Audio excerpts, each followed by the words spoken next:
another On Location with Bone and Mimi. I'd like to acknowledge that we are on the ancestral unceded territory of the Silks Okanagan people, and we are grateful to be living here as guests. I'm here today at Gallery Vertigo, the studio of Métis artist Mandi Irmen. Irmen. Thank Got you. it. Yeah. And yeah, Mandy's going to be a new friend of mine. I'm really excited to get to spend time in this beautiful studio. It's full of color and gorgeous energy. Thanks for having us. I'm so glad you guys are here. What an awesome event. It is. Yeah, thanks for making time, because today is actually part of the First Friday. Yes, art studio trail, which Christine Kashuba, who is amazing, she had started it, and I was like, hey, can I be a part of this? So we've kind of just, she's been doing all kinds of things to get it rolling and popular, and I think it's starting to actually be a really fun thing that people can go and do for free on Friday in Vernon. Yeah. So, And I think there's 4 or 5 artists today. Yeah, there's and it's been gaining traction. So I think we've got a few people that are waiting to get on, maybe even for the next one in January. So Yay, Vernon. And yes. Great that Christine put that together. Totally. Yeah, we had a chance to talk to Christine as well. She's amazing. So, yeah. So I actually read something that you wrote, and it really touched me. Oh. It was beautifully written. And I thank wanted to know if you could read it for us. Okay. Which part? The whole thing? Oh, wait, it's this one. Okay, this one. Yeah. Okay. My artist statement. Yeah. Okay. Welcome to Wonderland. Hope is a powerful force, and it can be found within a painting. My paintings are inspired by the natural wonders around us, sharing the beauty and joy I experience in nature. In our busy lives, we often overlook the subtle magic of the natural world. And through my work, I aim to express this beauty from a joyful perspective, inviting viewers to slow down and reconnect with what truly matters. My art serves as a reminder for life's wonders and to give hope. For 20 years, I set aside my passion for art to pursue what I believed was more important. But that left me feeling like something was missing. 8 years ago, I picked up the paintbrush once again, and I haven't looked back since. Art calls to me, and I hope to share this joyful experience with you. I will create for as long as I live, embarking on a journey into the realm of possibility. Join me in a world where imagination becomes reality. Each painting is the beginning of a story waiting to unfold. It's a beautiful message. Thank you. Yeah, and thank you for Thank you. reading it. Appreciate that. It's been quite a journey to kind of get here. I've been an artist all of my life, but I didn't always make it a priority. For a very long time, it wasn't part of my life, and it felt like there was this piece that was missing. And so 8 years ago, I decided to learn to paint. Although I had painted in the past, but I decided to really make it, a practice.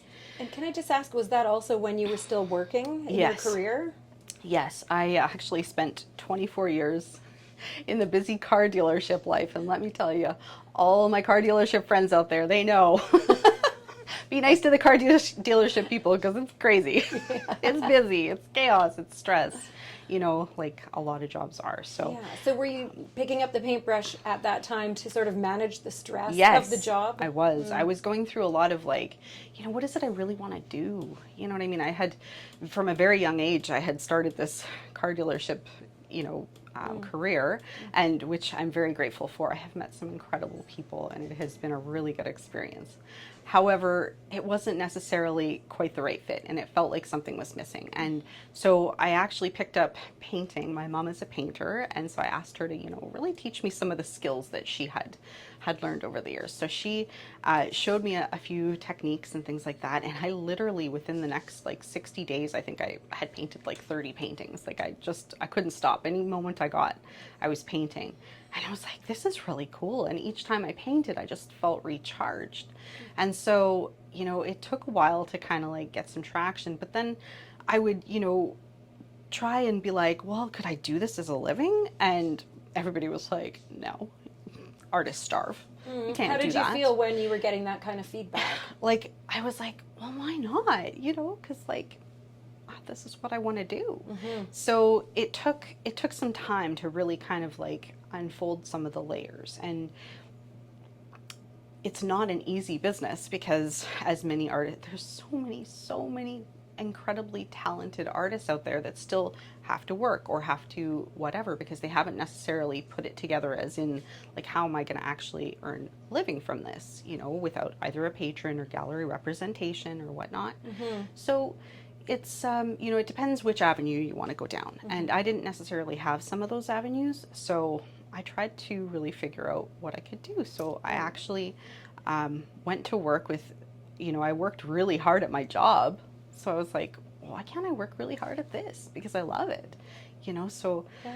Can I just ask, was your mom also a working artist? She did not have an art as her main career. She is very, very skilled and she's painted for a very long time, but she never went full force as like a career in big shows or, you know, anything like that. But yeah, she was more like doing it for enjoyment and selling the odd painting and getting in the odd show. So yeah, it was a good thing to see, but I also was like, you know, if I want to really do it, I might have to go a little bit further, you know. Yeah, and So. were you seeking out an art mentor who was working full time to get some guidance on how to do that transition? Not really, no. I ended up taking a bunch of different courses for entrepreneurship, as a matter of fact, because I think that a lot of artists don't necessarily come to the table with natural entrepreneurship skills. It's not always easy. It's actually hard to be an entrepreneur no matter what you do, right? So I tried to get some of those skills and the biggest piece was figuring out my why. Why am I doing this? What is so important about this artwork and why do I need to share it with others? And it has really come down to hope. Okay, that's what you discovered. Can you speak more about that? Yes, well, it actually is probably good to tell you a small story about my current series called Hope Rising, which this painting, and this one are all a part of. And so in the last year or so, when I've been going to a lot of markets and events and shows, whenever I've been painting the red flowers, the poppies, people will come right into my booth and they will tell me a story about their grandma or their grandfather or their garden or what the red flowers mean to them. And I was like, wow. Sorry, I don't get emotional, but that meant a lot because I felt like these pieces were giving them something, and that was special, you know. So because I know when I paint, it heals me. So I really hope that can echo out and give people, you know, a lift of their spirit. You know, there's been a lot of shade in the world, so why not have some joy? So I decided to call this series Hope Rising, and it is about that, you know, like basically connecting us back to what's important, the small moments when you're sitting in your garden, you're watching a beautiful sunset with a glass of wine or a friend or whatnot, and you can just relax and be like, I feel really good in this moment. And so that's what this artwork is here to remind you, to kind of take you back to, you know, the moments that give you joy, right? And it's a reminder. And it is a poppy, not a rose, or not a, so for you, what is it about the poppy? They're so delicate, they're striking, they've got a black center, but this bold, bright color, and there's different shades of poppies too. And, you know, I mean, obviously poppy is very significant for Remembrance Day, and I have a grandfather that was a veteran, and so I wouldn't say that's the whole story, but I think there's just a lot of meaning with poppies. And like if you were to walk up to a field of poppies, like it would take your breath away. You know, they're such an incredible flower. And I think sometimes we forget how incredible the nature is all around us, and really like look at it and breathe it in, like drink it in and just have a moment, because we're just so busy and our brains are going. And I'm guilty for that too. I'm always thinking 1,000 things a minute. But when I come into the studio and I'm painting these paintings, I'm right there in the moment, and I'm remembering about joy and about nature and the beautiful things of this planet and connection with people and our loved ones and all the important things. I can already tell there's no looking back. There are absolutely no regrets about this decision that you made, which was a very big decision. But there would have been challenges along the way, I imagine, especially in the yes, beginning, or 100%. Yeah. I had to take some steps to kind of get to this place, and now my art is my full-time endeavor, but I also work part-time at the Vernon Public Art Gallery as their administrator, so I get to use some of my years of admin skills to put to work to my passion, you know, and help out there. So I'm so grateful to be part of that community and to be the part of the community here at Vertigo. There's so many incredible artists and all of the volunteers and the board of directors, and yeah, it's awesome. Can you describe more about how Gallery Vertigo fits into our community compared to, say, the Yes. Public Art Gallery? Yes, well, the Gallery Vertigo is really nice because it's an artist-run gallery and it's more of a collective. So, you know, we have 2 member shows per year, and artists can join and become a member, and then they can participate in those member shows per year. So it's a great way for emerging artists to kind of come into the art world. This studio actually, and having an art studio here was so cool because last year when Vertigo was at the other location, I found out that there was one studio left when I had gone in there to perhaps get a membership that day. And I was like, oh, can I take a look at it? And how much is it per month? And I thought to myself, well, if I can have that, because my house is not really set up to bring people and, you know, in my dog and my husband and all the things, right?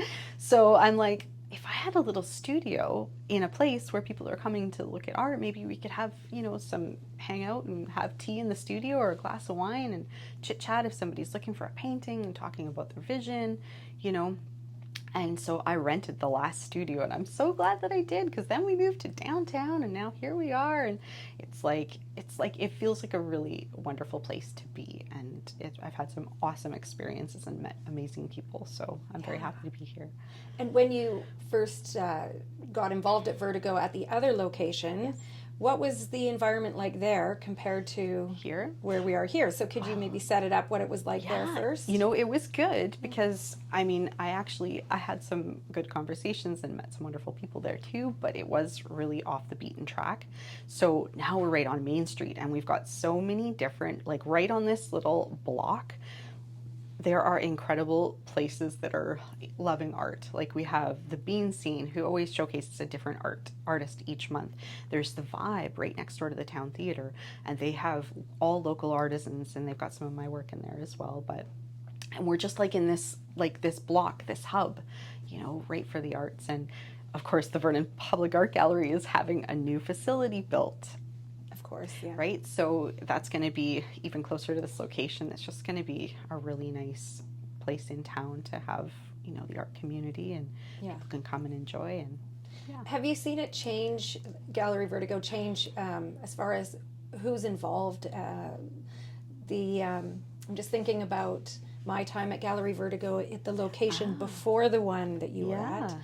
There were a lot of musicians and writers and poets. And sculptural artists involved at that time. So I'm just wondering how that has shifted.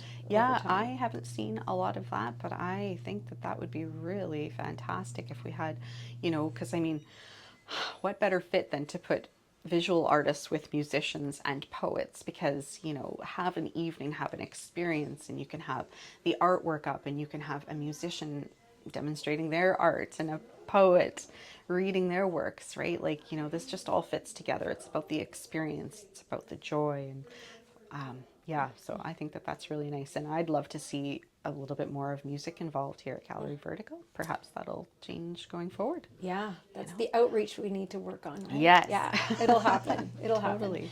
happen. So just thinking again about back to being at the beginning of your art career, and you've taken this entrepreneurial course. Was that in Vernon?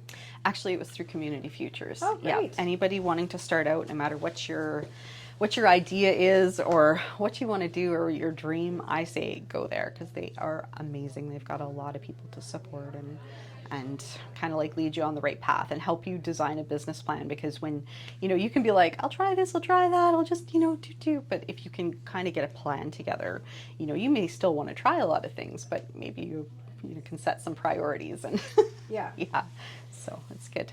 And I see, you know, there's a lot of canvases here, but there's also some jewelry, there's cards, there's vases. So Well, yeah, diversifying in what you're painting help Totally. with sales and yes. yeah, marketing. So this bear painting, it's called. Her name is Petunia. Her secret name is Petunia because I just think that that really suits her. But I named the painting "Bear Takes a Milk Bath" because I actually painted her at a time when things were kind of like really crazy. I was trying to juggle so many balls and I was literally about to drop them all, but they kind of all came together. But she was my muse to kind of go into the studio and recharge.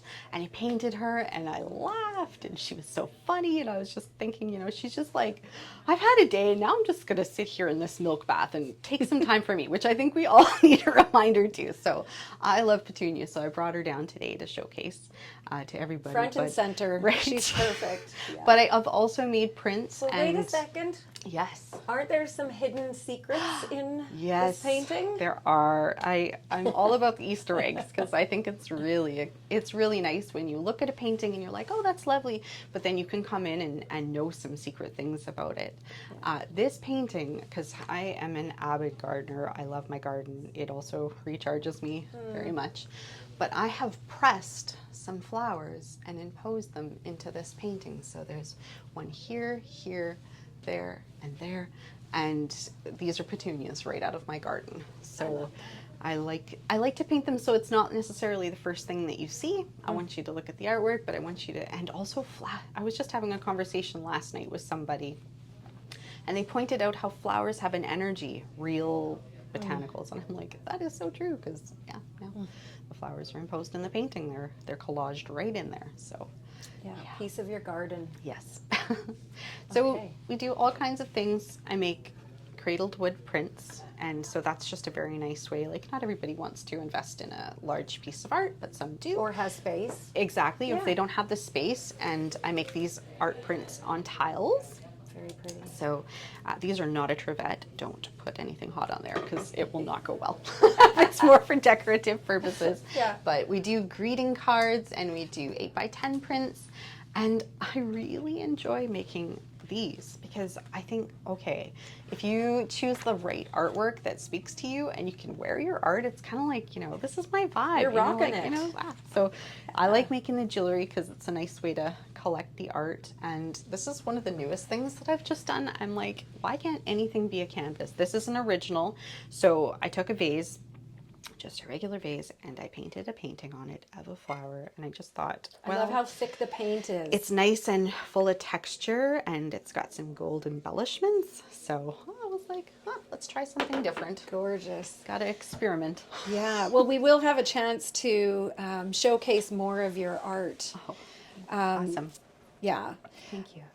You're a teacher as well? Like you teach art? Yes, Yeah. I am. Well, I call them paint nights, but really it is about the experience. And what I really focus on when we do paint nights together is just kind of coming to a space where we're feeling relaxed and able to create from a place of freedom and kind of like let that inner critic that we all have sit outside the door for the evening and paint a little bit looser, you know, and just explore and try different techniques. So when people come to the paint night, we always like to show different techniques, and yeah, so we have a good time. And it's great for beginners right up to intermediate, and I've even had some advanced artists come to my paint nights and I'm like, oh, that's so amazing, good, you can help me teach. Oh, perfect. So yes, we have a good time. And coming up in January, there's going to be paint nights at Kelly O'Brien's, so I'll be doing them there, and I think that'll be a great time. Perfect. Any exhibits coming up at other galleries, or I think you also exhibit in the mall at the store Yes. that's there? Well, I'm a member of the Okanagan Artists of Canada. It's a lovely artist group here in Vernon. And we have 2 shows in the mall per year. We just did one in November and that went well. We just had our Fall for Art show at the Art Center, so that's all done now. And as far as coming up events, tomorrow I'm going to be at the Helena Center for the Helena Market. So that's one Christmas market I was able to get into. I missed a few of them this year because I was in school, but yeah, it's been busy, but here we are. So tomorrow, Christmas market, we'll do that. Other than that, I'll be probably hanging out and try and spend some more time down here at Vertigo. And, you know, if anybody wants to meet up, have coffee or tea, look at some art, talk about things, Good. Well, we know where to find you Yeah. then. Yeah. I really appreciate you taking the time with us today. Thank you. Yeah, I'm so grateful to be here, and I'm so grateful that you guys were able to do this. This is so kind. Yeah, well, it's a pleasure. Yay. Yeah. And you're leaving us with hope. Oh, awesome. Yeah. I'm grateful. And my heart is filled. Thank you. Yeah, thank you. Thanks, Mandi. This has been On Location with Bowen and Mimi, and we'll see you again.